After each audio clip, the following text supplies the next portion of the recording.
Welcome to the Inner Blueprint Podcast. I'm Shawn Feurer, the Universal Mindset Disruptor. With over 20 years of turning blueprints into thriving home improvement businesses, I've learned that the strongest foundations start in your mind. Whether you're building a business or your own success, we're here to reshape how you think and face daily life and always remind you to enjoy the ride. Hello, and welcome back to another episode of Inner Blueprint, the podcast. I'm your host, Shawn Feurer, the Universal Mindset Disruptor, and I'm here with the beautiful, the radiant Kaitlyn Feurer. Oh, what's going on, girl? I think today we should talk about something that just really rubs me the wrong way when I see it not practiced. Well, I don't know what you're talking about yet, but I'm kind of excited because there's not a lot of things that really frustrate you or rub you the wrong way. You're so optimistic and positive all the time. So what are we going to talk about? Let's dive into it. So there is just something that I think has a lot to do with inauthenticity, right? And it's when people teach you to do one thing but refuse to do it themselves. Do what I say, not what I do. 100%. And I know as a parent this is a struggle, but this is a paradigm of mine, and it comes back from being a competitive gymnast. Yeah. I had coaches who would sit there and just make me condition and make me go again. And they taught me to be a great gymnast, but it would drive me insane because they were extremely overweight. They were out of shape. They would be like drinking Diet Coke and these huge, sugar water. Yes, these huge things being like, you don't drink soda, blah, blah, like yelling at me to do these things. And they'd scream at me to do things. And I'd be like, all the time, I just want to be like, you do it. You come show me. Like, I dare you.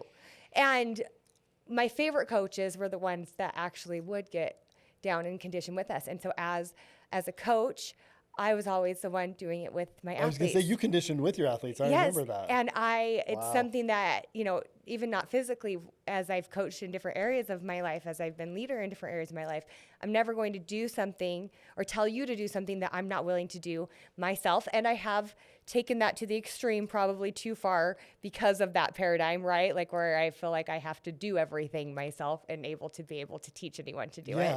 Yeah, so there is there's a delicate line there, but so many people, especially in our industry or in the coaching industry. Yeah, personal development. Yeah. They say, just they teach all these great things, and then you see their lifestyle outside of it. How many people have we met where we're like, oh my God, we're so excited to meet this person. And so we meet them and we get to know them like on a different personal level. And we're like, what the fuck, dude? Yeah. Like, hold on. You're sitting there telling people to think better thoughts, that they can change their vibration, to make sure they're having this good diet.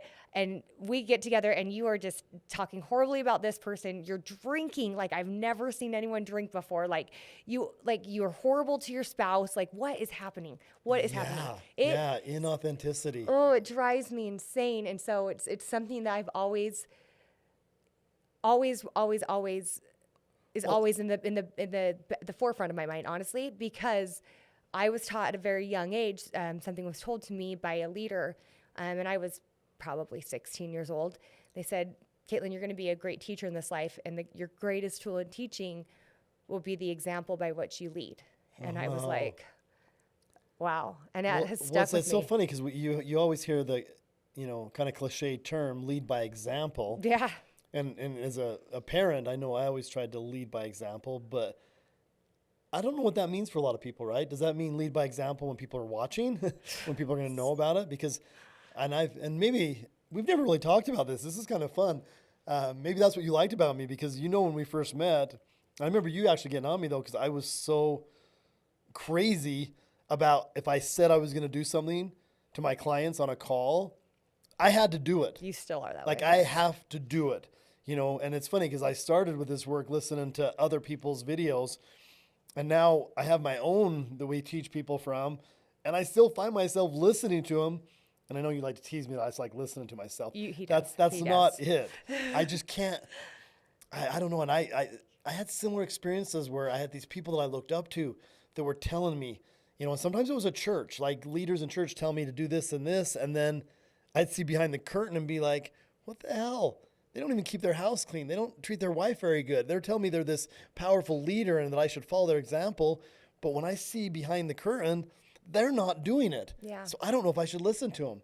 And I know in business, I've paid experts to show me how to do marketing, process, and then I get inside their business and they're not even doing what I'm paying them to teach me how to do. And so, yeah, I think that is it. So what's the message for listeners? I guess one is make sure you hire somebody who actually can do what you're asking them to do for you. Not can do, but chooses to do it every day. I mean, it's always been said, like, if you want to find a great mentor, find someone that's done what you want to accomplish, but not just has done it, but is continually doing it, right? Yeah. Yeah, and it's just find someone that practices what they preach. You never want to practice, hire someone that's like, for fitness coach, for example, right? Yeah. These 20-something-year-old fitness influencers, more power to them, right? But then you find out that they're like on an injectable peptide like semaglutide or one of those, or they're taking steroids. Anabolic steroids, yeah. How many people do we know that are on those? But they're like, oh, I look this great because I eat this way and I work out. And it's like, and you also are doing those other things. Don't be a liar. Yeah. And again, if you decide to do those other things, I think just be authentic about it. Yeah. I've seen a lot of people do cool journeys where they use assistants. Hell yeah. And they talk about it. Yep. And I love just that authenticity. And I think that that's something that, again, that was probably the biggest thing that drew me to you is if you said you're going to do something, you did it. And if you taught people to do, when you teach people to do something, it's because you're doing it. I mean, we have a certain client that every single week on our calls. So I was like, my favorite thing about Shawn and Kaitlyn is they never teach us anything that I know they don't do every single day themselves. And it's so true. And it's something that it drives me to be better constantly, right? Like I can't be a hypocrite. I can't tell my clients, my friends, my spouse, my children, I can't tell them one thing and then do another. Yeah. God, even when Hallie was learning how to drive, I had to become a better driver. Yeah. I couldn't tell her, you need to make sure you signal for 3 seconds before you change lanes and not do it myself because she was the first one to call me out on it. Yeah. And it's things like that, make sure you come to a complete stop for 3 seconds or whatever it was. Well, and I think in parenting too, and it's interesting because I know parents that swear and their kids don't. They're not leading by example there, but those are big people words when you're older. I mean, certain substances, alcohol, and your brain has to develop. So I think there are certainly, as parents, things that we do that are adult things that we don't have to be authentic to our children. But even so, I still, it's funny, and I don't know where I got this, so I don't know what we're sharing that we teach, but this was just something, maybe it was the way I was raised. Let me think about that for a second, because I did, Ralph Feuer, my stepdad that raised me, if he said he was going to do something, he was. He had a lot of integrity, whether it be with money and health and wellness. Like once he decided, he wasn't a gray guy. There was no such thing as a gray area. You were either all in or you weren't going to do it at all. And so maybe that's where I learned it. But I remember when I found out I was going to be a dad, I was already in decent shape. I already made good money, but I just had this, instinctive calling to be a better man. I'm like, I'm bringing another human being onto this planet. Like, I want to be better. And how can I raise this young man to be a powerful young man if I'm not healthy, if I'm not making good choices, if I'm not working hard, if I'm not treating his mother with respect? And so, and I guess this is a mindset principle, though. And maybe why we're so good at what we do and we have such good results from it is we don't attract what we want. We attract who we are. And if I'm going to try and tell other people to do things, whether it be as a parent, a boss, a friend, how can I ask someone to do something I'm not willing to do myself? Well, I think this is an extreme mindset principle, and I think that this applies to mindset more than any other area, if I'm being 100% honest. Yes, because you can say one thing and do another. That is the biggest thing that drives me crazy about the personal development industry. Yeah. Is there are so many people telling you to do these things or, oh, I've done this, so do it like that. And it's like, well, you're not still doing it. Look at you. Yeah. Like, why did you stop? And why should I listen? Because is that what's going to happen to me then? Well, and again, I get on stages and I'm like, I can't get on stages and not take care of my body. Like I can't get up and obviously there are things that come into people's lives where you have health challenges and things, but overall, health and wellness is a mindset. And if I'm going to get someone to listen to me that I can create good results in their business, but I can't take care of my body, I can't control my eating, I can't exercise once in a while, that's just out of alignment for me. Like it's totally out of alignment. Like you have to, and whatever you do, you don't have to be in personal development to live these principles. If you're asking your employees to do something, I did learn like Ted Norton and Ralph Feuer, like when they take me out to a job site, they didn't just tell me to do something they weren't willing to do. I mean, I saw Ralph sometimes he was in dress clothes coming from a sales appointment, show me how to tear off siding or dig a hole in a backyard. And he's in there with me. My mom, I don't know how many times I heard her yell at him that he got brand new dress shoes, muddy and ruined at a job site, because he'd get there to check on a crew and he'd go help him. Well, that goes to say too, with the mindset stuff, like how many people have, and this is why we don't allow it anymore, how many people would enter our program and their owner wouldn't be in it. And so they would do it and it would be too hard of a journey for them, right? Because the head of their organization lead by example. Wasn't leading by example. Every time we've worked with an employee, and we have a couple right now that we're working, one of them's over in England and his company's not involved and he wanted to reach out, but he's struggling right now because he's getting better mindset. But the top of the company has no idea what he's even studying. And so, lead by example. And what if you're not a leader? What if you're one of these people that doesn't have it? How do you lead from where you're at, Kaitlyn?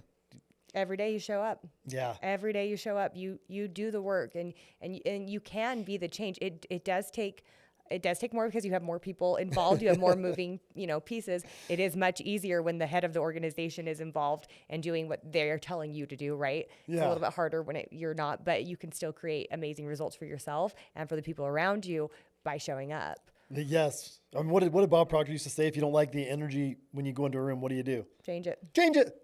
What do you mean change it? You just change it.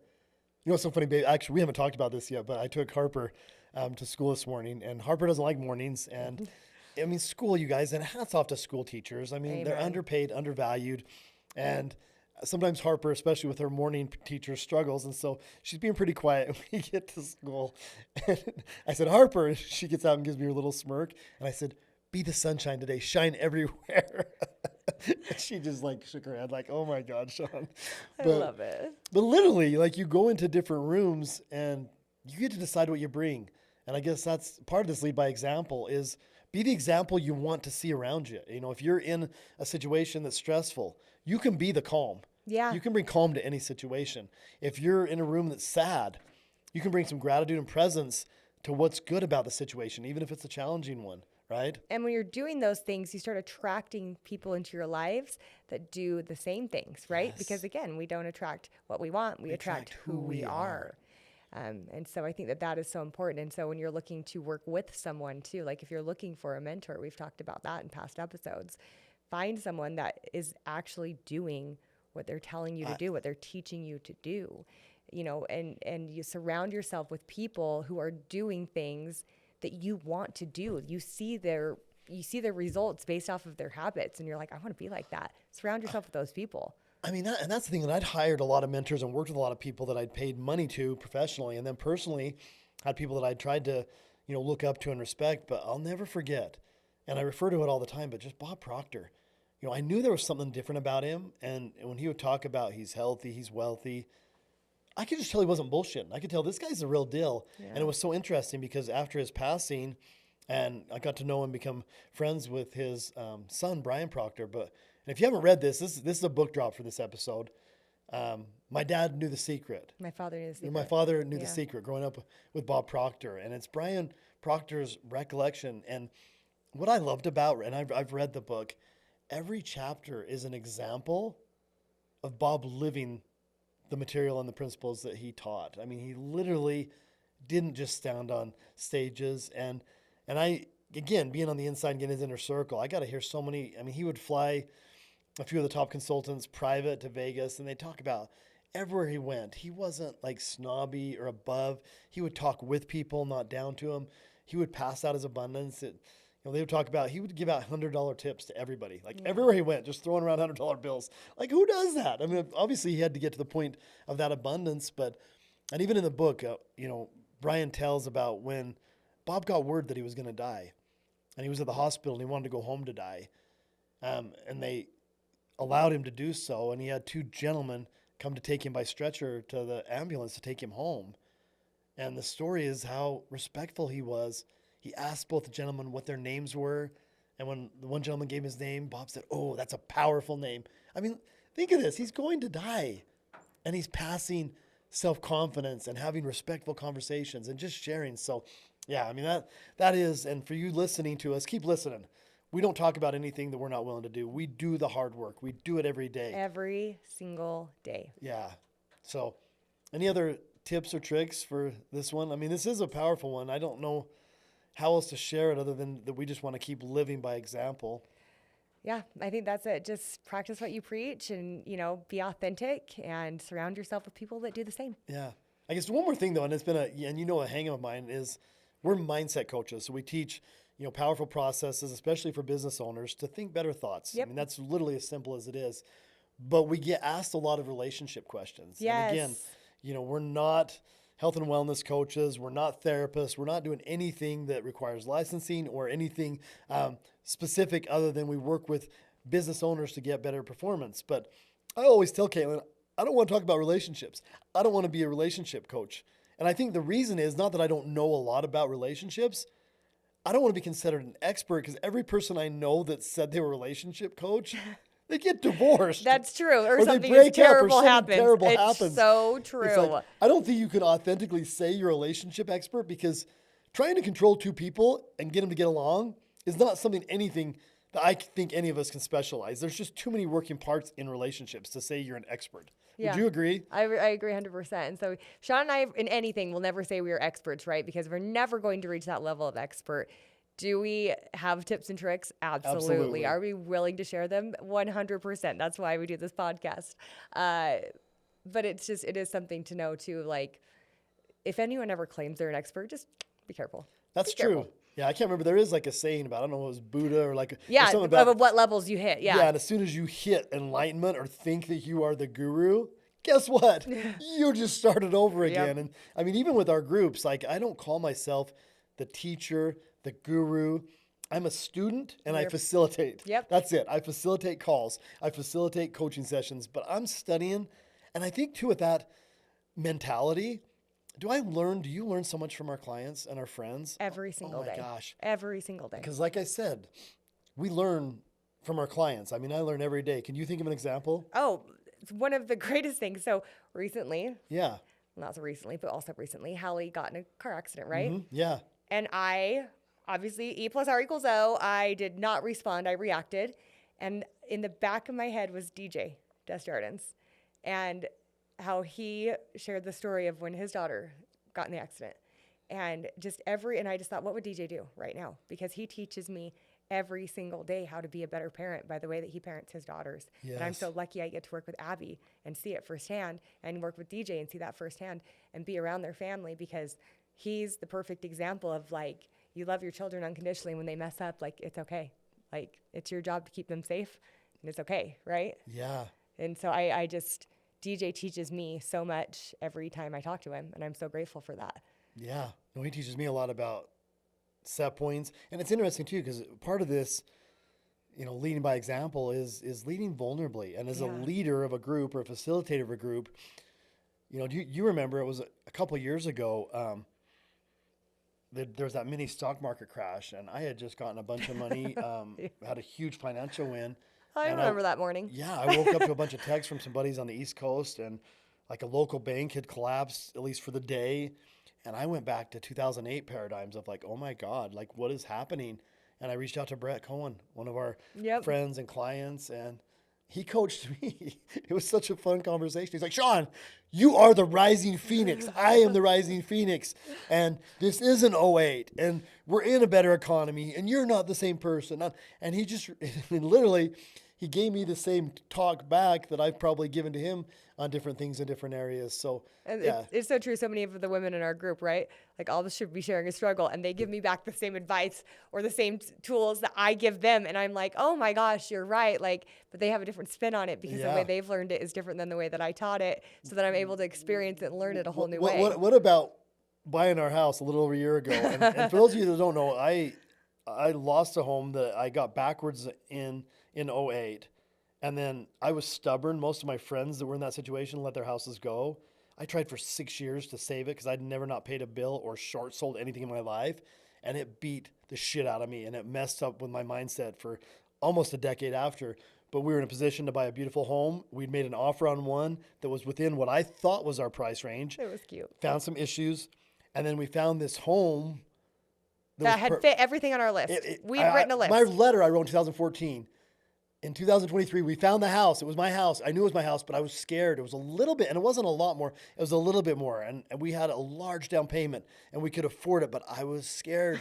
and a lot of you know Janitha because she was on one of our episodes, but her mom, Sue, has been working in our program for a while. She was our powerful real estate agent. And she has been for over 30 years. She's She's amazing. outside. She took me outside, and I'll never forget. She looked at me, and she smiled her cute little smile. And she said, She said, so the universal mindset disruptor isn't going to buy the house he wants because he's afraid. And I was like, all 5 feet of her. All 5 feet. So great. Piss and vinegar, full of fire, the sweetest, wouldn't harm a fly. I've never seen her I've never call seen her anybody upset. out. Yes. And she literally called me out. And I was like, Sue Benson, you're right. I'm going to buy this house. I can't. And then after her saying yes to her, I called my financial advisor. I called my CPA. I'm like, am I really okay? Am I really okay? And I was. And I haven't even thought about our house payment since it's on auto pay. We just do our work. I don't think about it. But again, I got to have a powerful client share it back with me. And again, we could probably look at that. We probably should start sending gift cards to our clients for coaching us back because we get so many gifts back. But again, it's because of how we love, how we show up, how we are authentic. We don't preach anything, and we don't say anything that we're not willing to do at the highest level and do it every day. It's because we practice the universal law of reciprocity. Yeah. It's true. It's law, as Bob said. As Bob would say, it's law, Kaitlyn. How did it happen? It's by law. How did you build this beautiful life? It's by law. How did you get all these amazing things? It's by law. We followed the law. We just did. My low C in the disc profile. No C. Rule breaker. Asked for forgiveness rather than permission. Always. She follows the laws of the universe. We follow them every day. We program our minds powerfully. We step in and allow things to come in and out of our life as they do.